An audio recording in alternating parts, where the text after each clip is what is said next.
Hello, I'm Bruce Horak.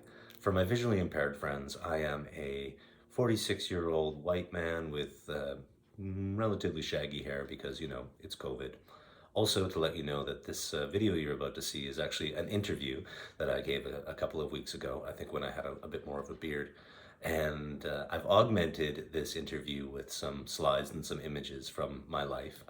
So primarily whatever I'm talking about, there'll be an image on the screen of that.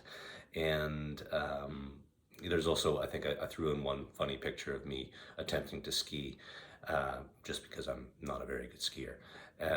Now, this video it's intended as an introduction to me and my life and my work, and of course, every introduction needs an introduction, and I thought, who better to give an introduction to this introduction than longtime friends and collaborators, Rebecca Northam and Carmen Grant.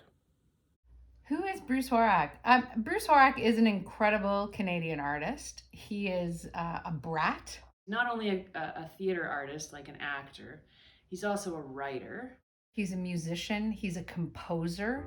I think Bruce really is interested in finding out who he is and who he can be and realizing his potential. Oh, and then he's also a visual artist. And he's legally blind, so there's that. When I was just over a year old, I was diagnosed with bilateral retinoblastoma, which is cancer of the eyes. And it was so bad in my right eye that the whole eye had to be removed right away. In my left eye, there were 3 little tumors that got blasted with radiation, and scar tissue developed over most of the retina. But there's a little window through which I can see. And eventually a cataract developed, so I had to have cataract surgery when I was about 4.5. So all told, I suppose I see about 9%. I'm the youngest of 4 boys, and I grew up in a very artistic house. A career in the arts just almost seemed predetermined. After I graduated from high school, I studied theater, and I just got bit by the acting bug. So I have acted in shows across the country, and I spent a big chunk of my time writing and producing and acting in my own work. In This Is Cancer, I play the living embodiment of the disease which took my father and took 91% of my eyesight.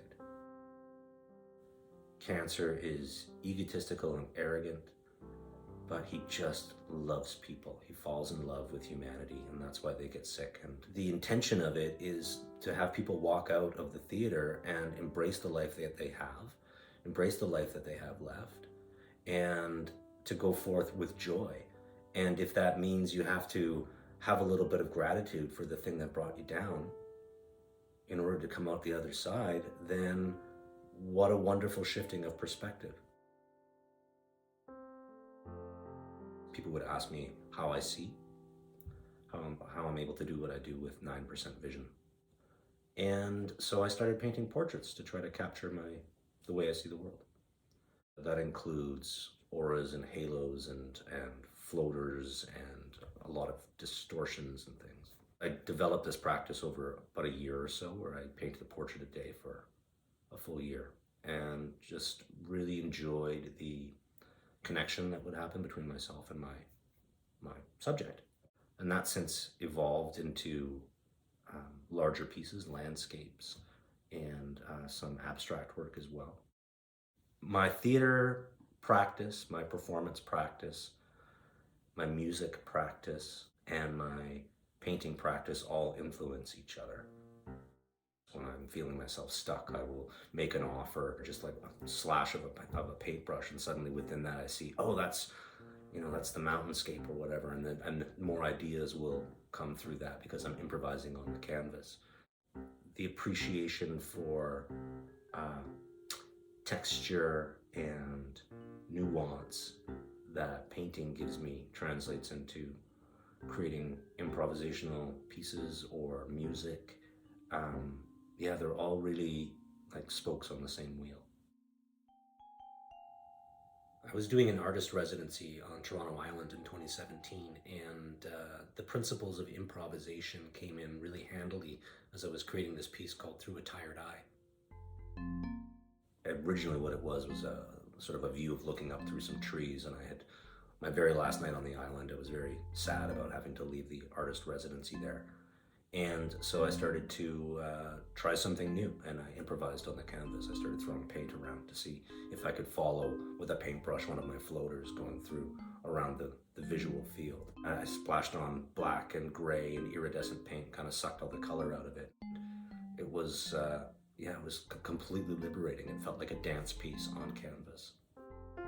I have a huge appreciation for color and light and movement, and so attempting to capture those things is kind of my primary objective, and how beautiful landscapes are and how wonderful people's auras are and expressions.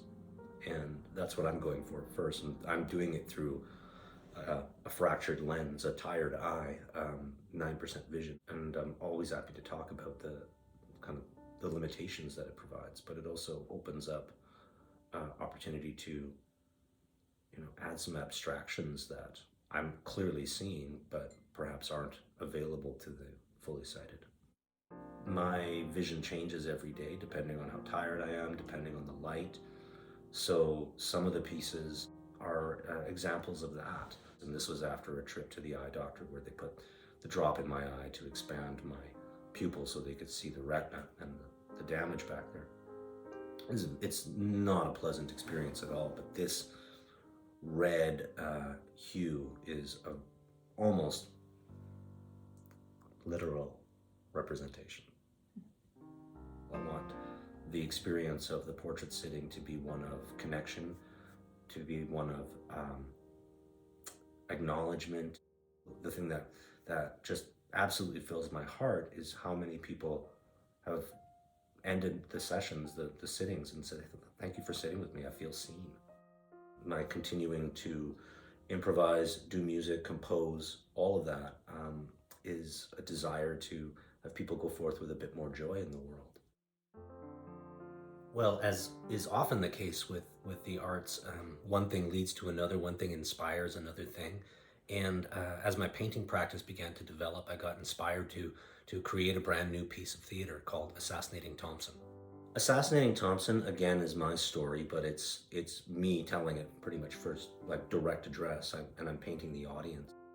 I admit flat out off the top, I'm a visually impaired artist. I tell you my story and I'm gonna paint your portrait now. And there's an audience full of people who think, wow, what's this gonna be? And so there's this great mystery that happens over the course of the 60 minutes that I paint of how does the blind man see us? And so there's that layer of sharing my own story, and then the flipping of perspectives comes with looking at Canadian art history and looking at art history and the creation of art from a different point of view. My advice to anyone who wants to practice, to be an artist, to be a creative, is get to work. To quote Kevin McKendrick, get to work, get at it. You got to do it.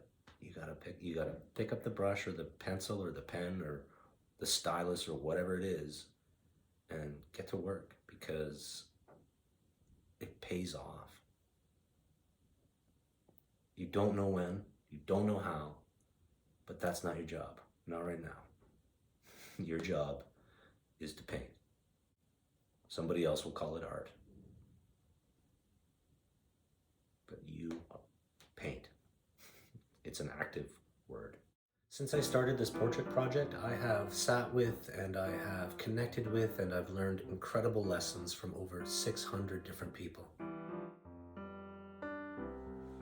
It was very early on. It was probably around portrait number 25 or so. I got to sit with a guy named James Gordonier, who had been painting for 60 years or something, and we just had a really marvelous session, and he imparted some really great wisdom. He said, if you ever get stuck painting, keep painting. Michael Green, who was theater impresario in Calgary, was a member of the One Yellow Rabbit ensemble. Just an amazing guy. And I remember one time he said, why would you try to create something new with an old process? He says, if you keep repeating the same process, you're going to come out with the same product. He says, we're not machines, we don't work in a factory, so you have to allow for inspiration, you have to change things up. And I found that really liberating. The process is never the same. There's always a new thought or a new idea or a new way to approach this stuff. And I think it might be infinite. I'll let you know if I get to the end. Mike Kennard and John Turner, the Canadian clown duo Mump and Smoot. From them I learned to go into dark places with a flashlight, to sit in it, to continue to dig into those things, to find joy in those places, to practice the philosophy of more and more and more. So the practice has continued to evolve, and since everything's been locked down, I've moved my portrait sittings onto Zoom, which is really great because now I get to sit with people all over the world. Recently I sat with the artist Valentine Brown, who gave me this really great nugget. He said that he had an art teacher who used to come into class at the first thing in the morning and say, "All right, you guys, I just need you to make me a bad painting today," which I love. I mean, there's just absolute freedom in that directive. Going back to improvisation, when I was in Calgary working with, or training at Loose Moose with Keith Johnstone and Dennis Cahill, they would often talk about failing and enjoying failing and getting really good at failing, embracing it. And I think what was the phrase? Fail forward, which I really appreciate because you don't learn anything unless you fail. So do that every day. So there you have it. There's a little introduction to me and my work, and hopefully you've gained some insight today. And I'd like to leave you with a little outro from my friend and colleague and fellow artist, Cam McDuffie. I'm so continually inspired by Bruce Horak because to me, he's the epitome of a fearless creator, whether it's improvisation or playwriting or acting or painting or just showing up in the world. I think he combines this incredible fearlessness with also an intense passion. To me, it doesn't seem to come from a dogma or a discipline. It comes from a love. It's unique in my experience, and it inspires me continuously.